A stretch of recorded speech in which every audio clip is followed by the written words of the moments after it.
ఆయనున్న దేవుడు క్రైస్తవుడు కదండి. క్రైస్తవులు నమ్మిన దేవుడు కదా, మన దేవుడు తండ్రి కదా మనం నమ్ముతున్నాం. ఆయనకి హిందువులు అంటే కోపమా?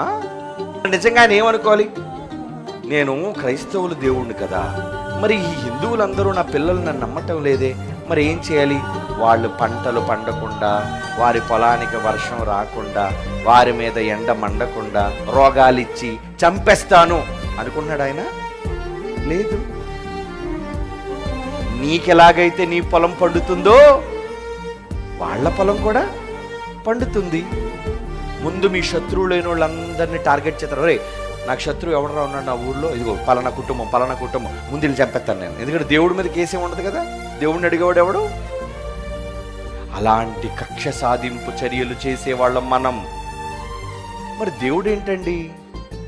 ఆయనలో లేవేంటండి? అవును లేవు, మంచివాడు.